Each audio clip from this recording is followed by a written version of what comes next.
নমস্কার বন্ধুরা, কোলাখাম হলো নেয়ারা উপত্যকার কোলবং বনের একটি ছোট্ট গ্রাম। এখানে আছে কাঞ্চনজঙ্ঘার অপরূপ সৌন্দর্য, রয়েছে জঙ্গল ট্রেক, সাথে ঝর্ণা, আর রয়েছে অসংখ্য গাছপালা আর পাখির সমাহার। কোলাখাম একই সাথে অ্যাডভেঞ্চার এবং শান্তি খোঁজের জন্য একটি অনুকরণীয় গন্তব্য।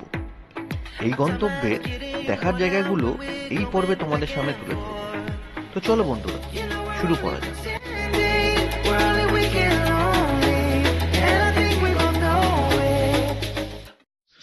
বন্ধুরা, এখন টাইম হয়ে গেছে সকাল 7:30। আজকে আমরা আছি কোলাখামে।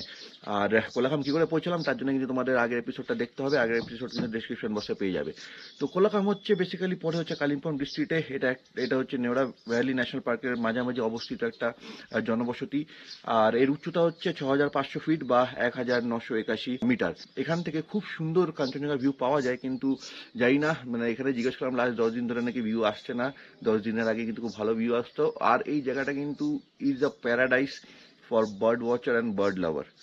কেন এখানে আমি যদি চুপ করি, শুধু তোমরা আওয়াজ পাবে পাখির। আমাদের এই হোমস্টের আশেপাশে ছোট ছোট পাখি ঘুরে বেড়াচ্ছে, অসাধারণ কিন্তু লাগছে। মানে সকালবেলা ঘুম ভাঙছে এই পাখির কিচির মিচিরে, এরকম একটা প্রাকৃতিক জায়গায় যেখানে কিন্তু আর কিচ্ছু নেই, শুধু পাখির আওয়াজ আর শান্তি। তো সকাল সকাল এসে গেছে আমাদের ব্রেকফাস্ট, কারণ 8টা বাজে। ব্রেকফাস্টে হচ্ছে লুচি আছে, এটা তরকারিটা কিসের আছে একবার দেখে নিই। আচ্ছা, আলুর একটা তরকারি আছে, ওপরে বেশ ধনেপাতা দেওয়া, আর তার সঙ্গে একটু পেঁয়াজ লঙ্কা এসে গেছে। চলো আমরা এবার পেঁয়াজ লঙ্কাটা এটার ওপর ছড়িয়ে নিই, ছড়িয়ে তারপরে খাওয়া শুরু করি। ঠিক আছে, হ্যাঁ, ব্রেকফাস্টের টেস্ট ঠিক আছে। তো চলো ব্রেকফাস্টটা করি। ব্রেকফাস্টটা করে আস্তে আস্তে আমরা রেডি হয়ে নিচে যাবো। নিচে 8:30 মধ্যে গাড়ি চলে আসবে, আমরা লোকাল সাইট সিং করবো। ফাইনালি আমরা হোমস্টে থেকে বেরোচ্ছি এখন, আর আমরা যাচ্ছি সাইট সিং গুলো করতে। নিচে গাড়ি এসে গেছে, তো বোলেরো করে যাব। তো এখানে বেশ সিঁড়িটা কিন্তু অনেকটা উঠতে হয়, কিন্তু জায়গাটা বেশ একটুখানি আলাদা। আর আমাদের মতো লোকেদের জন্য বেশ ভালো লাগে, একটু শান্তি থাকে, ব্লগ করতে সুবিধা হয়। নাহলে সবার সঙ্গে থাকলে কি হয়, এদিকে গান চলে ওইদিকে গান চলে, তো ব্লগিং একটু অসুবিধা হয়ে যায়। তো এই হচ্ছে আমাদের আজকের গাড়ি। এই গাড়ি করে আমরা এখন যাবো নেওড়ার দিকে। নেওড়া থেকে রাচেলা পিক হয়ে এসে আমরা আবার এই হোমস্টেতে আসবো। হোমস্টেতে এসে লাঞ্চটা করবো, লাঞ্চটা করে আমরা যাবো হচ্ছে ছাঙ্গে ফলস দেখতে। ফাইনালি আমরা গাড়িতে উঠে পড়েছি, এবার জাস্ট এগোবো। ইনিশিয়াল রাস্তা তো ওটাই থাকবে, যেটাতে কালকে আমরা এসেছিলাম, বাজে রাস্তাটা। দেখা যাক গাড়িতে কেমন এক্সপিরিয়েন্স হয়। বাইকে তো এক্সপিরিয়েন্স কালকে করে নিয়েছি, দেখিয়েও দিয়েছি। আবার কালকে যখন আমরা এখান থেকে বেরোবো, ওই রাস্তায় বেরোতে হবে। তো আজ এই গাড়ির এক্সপিরিয়েন্সটা তোমাদের সঙ্গে শেয়ার করে দিচ্ছি। তার সঙ্গে এটা বলে দিচ্ছি কি, গাড়ির যে কস্ট আছে, আমরা নেওড়া দেখবো, তার সঙ্গে তারপর দেখবো হচ্ছে রাচেলা পিক, আর তারপর ছাঙ্গে ফলস। তো এই তিনটে মিলিয়ে 3800 টাকা লাগবে। আর নেওড়ার ওখানে গিয়ে কিছু খরচা আছে। বন্ধুরা, আমরা এখন মানে এই লাভার থেকে উঠছি একটুখানি। এখানে যে ফরেস্ট অফিস আছে, ওখানে গিয়ে আমরা পারমিটটা বানাবো। নেওড়া একটা পারমিট বানাতে হয়, তো সেই পারমিটের জন্য আমরা এখন উপরে উঠছি। তারপরে আবার আমরা নিচের দিকেই যাবো। তো চলো পারমিটটা আগে বানাই, তারপরে তোমাদের বলছি কি পারমিট বানাতে কি কি লাগে, কি কি খরচা আছে, সবই জানিয়ে দেবো। তো আমরা এসে গেছি এখন directorate of forest Neora valley national park. ওখান থেকে টিকিট কেটে নিলাম। তো টিকিটে টোটাল আমাদের পড়লো হচ্ছে 1630 টাকা। তার মধ্যে হচ্ছে পার হেড 200 টাকা করে। তাহলে আমরা 4 জন ছিলাম, 800 টাকা। একটা গাড়ি রোড চার্জ যেটা হচ্ছে 480 টাকা, প্লাস একটা গাইড চার্জ যেটা হচ্ছে 350 টাকা। তো চলো, টিকিট আমার হাতে এসে গেছে, এবার আমরা এগিয়ে পড়ি আমাদের গন্তব্যের দিকে। তো এই যে আমরা উঠছি, এইদিকে বাঁ দিক দিয়ে গেলে কোলাখাম, এদিক দিয়ে হচ্ছে রাচেলা, তার সঙ্গে যে নেওড়া ভ্যালি যে জঙ্গল, ওটা। আমরা এখন যে রাস্তা দিয়ে উঠছি সেটা হচ্ছে মানে নেওড়ার দিকে বা যে রাচেলা ভিউ পয়েন্ট আছে। তো টোটাল এই রাস্তাটা হচ্ছে 12-13 কিলোমিটার আমাদের যেতে হবে। আর রাস্তা মানে খুবই খারাপ। আর এই রাস্তায় কিন্তু বাইক অ্যালাউড না, অনলি 4 চাকা। এখানকার 4 চাকা নিতে হবে, সেটা তোমাদের নিয়ে যাবে 12-13 কিলোমিটার যেতে। মোটামুটি 40 মিনিট থেকে 1 ঘন্টা তো লাগবেই। আর রাস্তা মানে নেই বলতে গেলে, বড় বড় শুধু বোল্ডার পাতা। যেহেতু এটা জঙ্গল এরিয়ার মধ্যে পড়ে, সে কারণে এখানে রাস্তা বানালে কি হবে, এই জঙ্গলের যে ইকুইলিব্রিয়ামটা আছে ওটা নষ্ট হয়ে যাবে। তো সেই কারণে এখানে সরকার কিন্তু রাস্তা কোনোদিনই বানাবে না, এটা চিরকালে এরকমই থাকবে। তো এই মুহূর্তে আমরা সব হেলতে দুলতে, তাই তো কতটা হেলা হচ্ছে।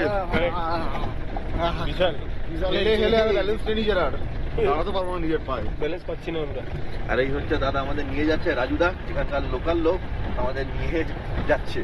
আর মানে ড্রাইভিং স্কিলসটা দেখে মানে সত্যি ভাবছি, এরকম রাস্তায় ড্রাইভ করা আর রেগুলার বেসিসে সত্যি একটা অসাধারণ স্কিল।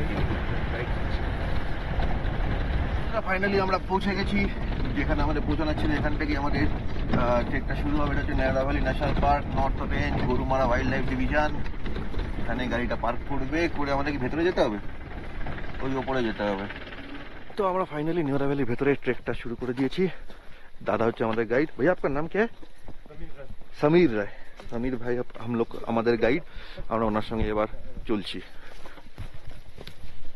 তো এটা হচ্ছে বেসিক্যালি 500 মিটার মানে হাফ কিলোমিটার একটা ট্রেক। আর উপরে উঠে একটা ভিউ পয়েন্ট আছে, দাদা বলছে 15-20 মিনিট লাগবে, তার বেশিও লাগতে পারে, আধা ঘন্টা ধরে চলি।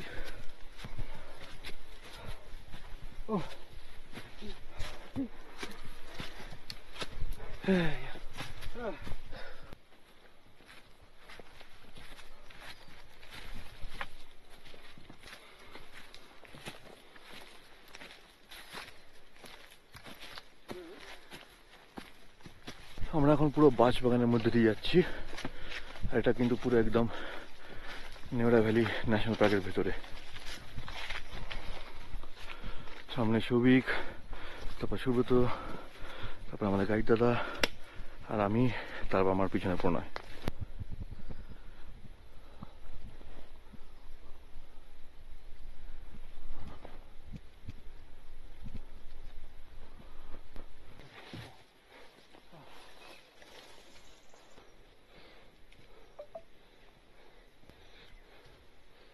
চলো।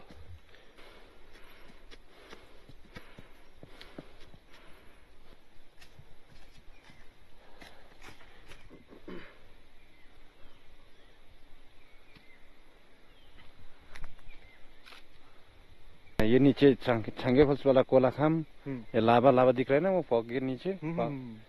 और ऋषभ, उस तरफ पैदोंग, ये तरफ सिक्किम पूरा। अभी वेदर क्लियर नहीं है ना, वेदर क्लियर नहीं होने से आपको दिखाई नहीं दे रहा, पर ক্লিয়ার হতো তো মাস্ট ভিউ। हाँ जी जी जी। মানে এখানে হেঁটে কিন্তু ভিউটা কিন্তু অসাধারণ, যদি ওয়েদারটা ক্লিয়ার হতো তাহলে কিন্তু অসাধারণ একটা ভিউ পাওয়া যেত, কিন্তু কালকে থেকে আমাদের কপালে সেই ভিউটা নেই, মেঘলা মেঘলা ওয়েদারে আমরা আছি। তাও যেটা আছে তোমাদের দেখাচ্ছি। হেঁটে এত দূর উঠলাম, বেশি না 500 মিটার, আমাদের ওই 15-20 মিনিটই লাগলো, কিন্তু বেশ মজা হয়েছে এখানে আসতে। তো সেই ভিউটা তোমাদের দিয়ে দিলাম। তো বন্ধুরা, ইগল ভিউ পয়েন্টে আমরা বেশ অনেক ছবি টবি তুললাম, আর ছবি টবি দেখার জন্য ইনস্টাগ্রাম আর ফেসবুকে ফলো করে নিও, লিঙ্ক ডেসক্রিপশনে পেয়ে যাবে, বা এখন নিচেও যাচ্ছে। তো এইসব মানে ফটোগ্রাফি করে এবার আমরা ফেরত চলে যাব গাড়ির দিকে, তারপরে যাব রাচেলা পিক, ওটা একটা ভিউ পয়েন্ট, ওটাও তোমাদের দেখাবো। তো ফাইনালি আমাদের এই ট্রেকটা কমপ্লিট হয়ে গেল। তো এবার গাড়িতে উঠি, গাড়িতে উঠে চলে যাই রাচেলা পিক। তো এই দেখো আমাদের এসে গেছে চা, এবার 3টে মিল্ক টি এসছে, ও খাবে ব্ল্যাক টি, তো ওরটা এখনো আসেনি, আমাদেরটা আগে এসে গেছে। তো চলো চায় চুমুক দিই। এরকম একটা মানে জঙ্গলের মাঝে, পাইন বনের মাঝে এসে এটা এরকম চায়ের চুমুক দিচ্ছি, সেটা আলাদাই ফ্লেভার চাটা। এই চাটাকে আমরা রওনা দেবো, কারণ হেঁটে আসলাম, একটু চা খেলে বেশ মনটা ভালো লাগে। এবার আমরা বেরিয়ে পড়েছি এই নেওড়া ভ্যালির এখান থেকে। আর হ্যাঁ, এই জায়গাটা একটা জিনিস, এই যে ট্রেকটা বা এই জায়গাটা কিন্তু জুন জুলাই আগস্ট বন্ধ থাকে, মানে বর্ষাকালে বন্ধ থাকে। এই যে রাস্তাটা তোমাদের দেখালাম, তো এই রাস্তার মাঝামাঝি হচ্ছে রাচেলা পিক। তো এই জন্য প্রথমে এখানে চলে আসতে হবে, তারপরে আমরা নামার সময় রাচেলা পিকের দিকে উঠবো। এই যে আমরা এবার টার্নিংটা নিলাম, এটা হচ্ছে রাচেলা পিকের টার্নিং, আর ওই দিক দিয়ে আমরা সোজা যখন যাবো, মানে নিচে নামবো আবার কোলাখামের দিকে যাবো, তখন ওই দিক দিয়ে যাবো। এই হচ্ছে রাচেলা পিকের রাস্তা। ওই রকমই রাস্তা, ভালো কিছু এক্সপেক্ট করার কিছু নেই, সেম রাস্তাই হবে, বাসের রাস্তা, আর জঙ্গলের মাঝখানে এরকমই হবে, এর বেশি কিছু এক্সপেক্ট করে লাভ নেই। আর এটা পুরোটাই মোটামুটি চড়াইয়ের দিকে। মানে যেখান থেকে টার্নিং নিলাম ওখান থেকে এই জায়গাটা কিন্তু খুব বেশি দূর না, কাছেই, তো বেশিক্ষণ লাগবে না যেতে, তো অসুবিধা কিছু নেই, একটুখানি ডিস্টেন্স। বন্ধুরা এসে গেছি আমরা রাচেলা পিক, একটুখানি উপরে উঠতে হবে, ওখানে একটা ভিউ পয়েন্ট বানানো আছে। চলো ওই ভিউ পয়েন্টটা যাই, ভিউ পয়েন্টে গিয়ে তোমাদের ভিউটা দেখাই, দেখি শর্টকাটে ওঠা যায় কিনা। এই তো উঠে গেছি। ও কি শর্টকাট, সবসময় নর্মাল রাস্তা নিয়ে লাভ নেই, মাঝে মাঝে একটু শর্টকাট দিয়ে যাওয়াও ভালো।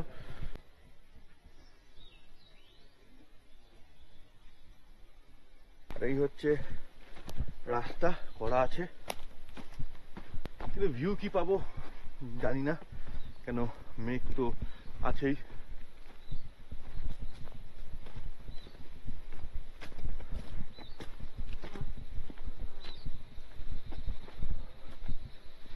আচ্ছা, এই হচ্ছে সেই ভিউ পয়েন্ট। এখানে একটা সুন্দর বসার জায়গা আছে ভিউটাকে এনজয় করার জন্য, এখানেও বসার জায়গা করা আছে। এখানে একটা ছোট্ট মন্দির টাইপের করা আছে, যেখানে গৌতম বুদ্ধ, শিবজি, জিসাস ক্রাইস্ট একসঙ্গে। আর এই হচ্ছে এখানকার ভিউ পয়েন্ট। আর এই মুহূর্তে ভিউ তো সেরকম নেই, পুরো মেঘে ঢাকা। চেষ্টা সবই করেছিলাম, কিন্তু কপালে সাথ দিল না। এপ্রিল মাসের 22 তারিখ যেরকম হবে এখানে, সেটা এক্সপেক্ট করতে পারিনি। চেষ্টা তো করেছিলাম তোমাদের সুন্দর ভিউ দেবার, কিন্তু সত্যি ভিউটা নিজেরাও পাচ্ছি না, তোমাদেরও দেখাতে পারছি না। পুরো মেঘ ঢেকে গেল, একটুখানি দেখা যাচ্ছিল, সেটা এখন আর দেখা যাচ্ছে না। মানে কপালটাই সেরকম, কিছু করার নেই। তো কোলাখামে মেইনলি আমি যা দেখলাম 3-4টে ঘোরার জায়গা আছে।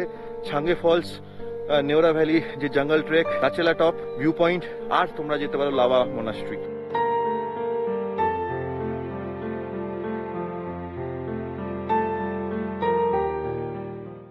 ওই দেখো দূরে দেখা যাচ্ছে লাভা শহর, তার সঙ্গে লাভা মোনাস্ট্রি, আর ওইদিকে হচ্ছে রিজার্ভার। আর বলে এখান থেকে নাকি ওইদিকে পদ্ম চেনটাও দেখা যায়, বাট এই মুহূর্তে অবভিয়াসলি ভিউ মানে মেঘলা ওয়েদার, ভিউ পাওয়া যাচ্ছে না। তো চলো এই ভিউটা নিয়ে এখান থেকে বেরোই, আর এবার যাই হোটেলে গিয়ে লাঞ্চ করে যেতে হবে ছাঙ্গে ফলস, তোমাদের দেখাবো ছাঙ্গে ফলস। তো চলো নেমে এগিয়ে যাই হোটেলের দিকে, কারণ যা বাজে রাস্তা, 40 মিনিট লেগেই যাবে যেতে যেতে। তো চলো পাইন বলে জঙ্গলের ভেতর দিয়ে আমরা আস্তে আস্তে হেঁটে নেমে যাই গাড়ির দিকে। চলো এবার ওপরে উঠি, লাঞ্চটা করি, আবার বেরিয়ে যাবো। কোনো চেঞ্জ করবো না, বেশি কিছু করবো না, লাঞ্চ করবো, বেরিয়ে যাবো।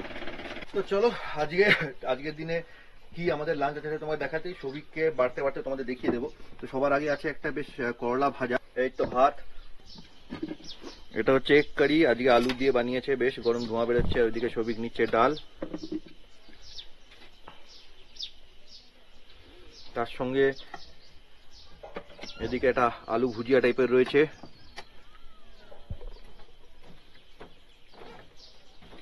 আর তার সাথে রয়েছে পাঁপড়। এই যে সবিককে দিয়ে দিলাম, এটা হচ্ছে আজকে আমাদের লাঞ্চ। তো চলো এবার আমিও আমার থালাটা বেড়ে নিই। আর কালকে একটা লেবু আনিয়েছিলাম, তো লেবু চিপে নিই। আর কিন্তু টেস্টটা বেশি লাগলো লেবু চিপে খেলাম বলে। তার সঙ্গে এই সুন্দর একটা সবজি যেটা, ওটাও কিন্তু টেস্ট ভালো। তার সঙ্গে করলা ভাজা, তো করলা একটু তেতো হবেই। আসলে আমরা মানে এখানে তো একটা করেই ডিম দেয়, তো আমি প্রণয় সুগত ভালো আজকে যেহেতু হাঁটাহাঁটি হয়েছে আরো হবে, তো 2টো করে ডিম খাবো, তো আমরা আরো 3টে বয়েল ডিম আনিয়ে নিয়েছি। তো আমরা বেটার সঙ্গে একটা করে বয়েল ডিম খেয়ে নেবো। এটাই কিন্তু ছাড়াতে হবে, বাট ঠিক আছে, অসুবিধা নেই, ছাড়িয়ে আমরা খেয়ে নেবো। চলো খাবারটা শেষ করে যখন আবার আমরা ছাঙ্গে ফলসের দিকে বেরোবো, আবার তোমার সঙ্গে দেখা হবে, ছাঙ্গে ফলস দেখাবো।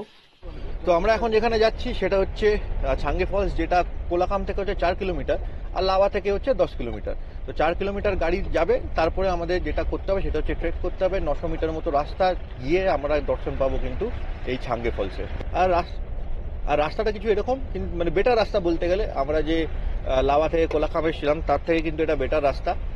কিছু কিছু জায়গায় একটু গাড্ডাগুড্ডি আছে, কিন্তু এছাড়া কিন্তু এই রাস্তাটায় কোনো প্রবলেম নেই। কিন্তু যদি তোমরা লাভা থেকে আসো তাহলে কিন্তু ওই 8 কিলোমিটার বাজে রাস্তা তোমাদের আসতেই হবে, কোলাখাম হয়ে যেতে হবে, আর কোনো রাস্তা কিন্তু এই ছাঙ্গে ফলসের যাওয়ার নেই।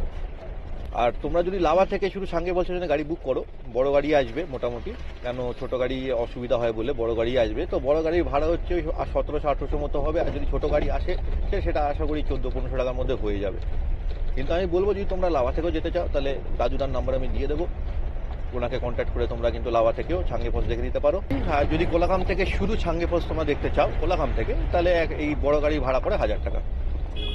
আর যদি তোমরা গাড়ি করে দুটো করতে চাও, মানে ছাঙ্গে ফলস আর রাচেলা পিক ভিউ পয়েন্ট, তাহলে ভাড়া পড়বে 3000 টাকা। আর যেরকম বললাম টোটালটা যদি করতে, তার সঙ্গে নেওরা ভ্যালি যদি করতে চাও তাহলে 3800 টাকা।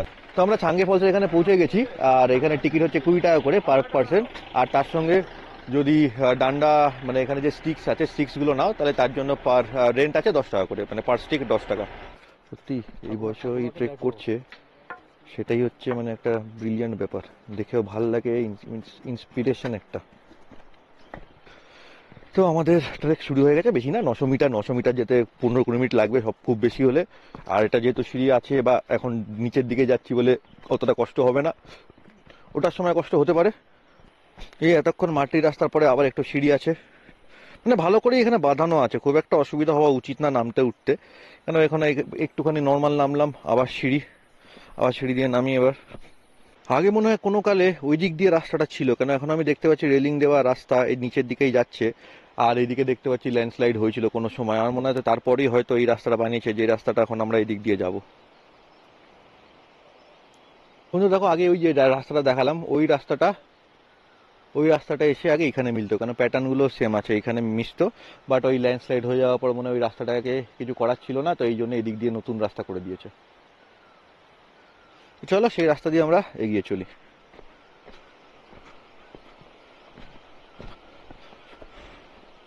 আর একটুখানি আছে, বেশিটা নেই, ওই নিচে দেখাই যাচ্ছে ভিউ পয়েন্টের জায়গা, ওখানে গিয়ে ভিউটা নিই। তো বন্ধুরা এখন যে আমরা পুরোটা ডাউনহিল এলাম, এই জন্য নামার সময় কিন্তু কোনো কষ্ট হয়নি, মজায় নেমে যাচ্ছি। ওঠার সময় কিন্তু কষ্ট হবে, সেটা কিন্তু ওঠার সময় তোমাদের সাথে বলবো কি কতটা কষ্ট হচ্ছে। তো চলো আমরা কাছাকাছি এসেই গেছি। এই হচ্ছে সেই জঙ্গলের মাঝখানে একটা সুন্দর ওয়াটারফল, যেটা যে থাঙ্গে ওয়াটারফল, যেটা কিন্তু 150 ফিট ওপর থেকে নামছে। অসাধারণ লাগছে দেখতে, অসাধারণ লাগছে দেখতে। এই যে পড়ছে,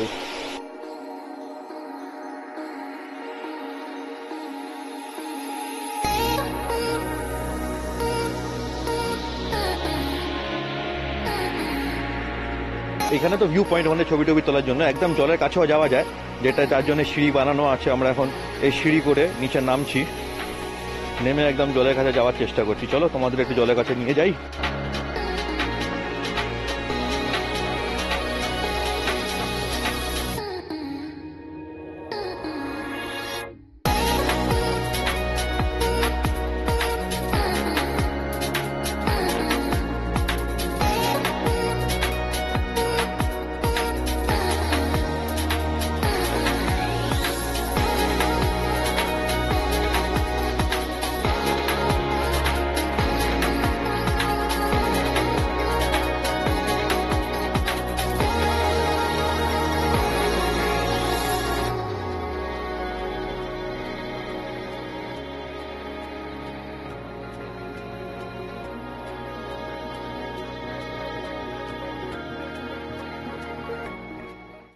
তো বন্ধুরা ফাইনালি আমাদের ছাঙ্গে ফলস দেখা হয়ে গেছে। আর ছাঙ্গে ফলসে যে ড্রোন শটটা নিলাম, দেখলে কেমন লাগলো অবশ্যই কমেন্ট করে জানিও। যদি ভালো লাগে অবশ্যই লাইক করো, কমেন্ট করো। আর চলো এবার আস্তে আস্তে উঠি, আর ওটার সময় কতটা কষ্ট হয় সেটা তোমরা জানিয়ে দেবো। কেন এবার তো মেন কষ্ট, আসার সময় তো নামছিলাম, কতটা কষ্ট হয়নি। এবার দেখি কতটা নিঃশ্বাস ফলে। বন্ধুরা দেখো আমরা হাঁটা শুরু করেছি, আর ওইদিকে সূর্য মামা অস্ত যাচ্ছে পাহাড়ের কোলে আর মেঘের তলায়। তো চলো এই সূর্যাস্তের সঙ্গে আমরা আস্তে আস্তে উপরে উঠি, গাড়িতে বসি আর ফিরে যাই আমাদের হোমস্টে কোলাখামে। তো যা হয় ওটার সময় কষ্ট, তো একটু তো কষ্ট হচ্ছেই। আর সবচেয়ে বেশি কষ্ট হচ্ছে কি এখানে বেশ গরম লাগছে, মানে এখানে ওয়েদারটা তো ঠান্ডা, কিন্তু এই মুহূর্তে যে উঠছি আমরা, যেহেতু মেহনতটা বেশি হচ্ছে, পুরো গরম লাগছে, ঘেমে যাচ্ছি। তার উপরে একটা মোটা পুল ওভার পরে আছি, তো আরও ঘেমে যাচ্ছি। তো এই মাঝখানে একটা রেস্ট নেবার জায়গা করা আছে, তো সেখানে আমি এখন বসে রেস্ট নিচ্ছি। 5 মিনিট রেস্ট নিই, তাহলে বাকিটা উঠবো। কিন্তু হ্যাঁ, এটাই হচ্ছে ব্যাপার, ওটার সময় কিন্তু কষ্ট হবে। তো এখন ঘড়ি কাটায় মানে 5:52, মানে অলরেডি 6টা বেজে গেছে, আর আমরা পৌঁছে গেছি আমাদের হোমস্টে। এটাও একটা ছোটখাটো ট্রেক, দেখাবো। আবার দেখে তো অলরেডি কি অতটা আমাদের যেতে হয়, কিন্তু বেশ ভিউটা খুব সুন্দর, এই জন্য মজাও লাগছে। আর সবার থেকে দূরে আছি আমরা, আমাদের মতো আছি, কেউ আমাদের ডিস্টার্ব করার নেই, সেটাও আমাদের খুব ভালো লাগে। তো চলো আস্তে আস্তে এবার ট্রেক করে উপরে উঠি। আর যা ঘেমেছি, গিয়ে কিন্তু একটা চান করতে হবে। গিজার আছে, গিজারটা অন করে দেবো, করে গরম জল দিয়ে একটা সুন্দর চান করবো, গা হাত পা পুরো টায়ার্ডনেস ক্লিয়ার হয়ে যাবে। 8972810448। ঠিক আছে, ঠিক আছে। এটা হচ্ছে রাজুদার নাম্বারও বলে দিল, আর ডেসক্রিপশন বক্সে তোমরা পেয়ে যাবে। খুব সুন্দর, খুব হেল্পফুল, সব জায়গায় ঘুরিয়ে দেবে, কোনো অসুবিধা নেই। আর তার সঙ্গে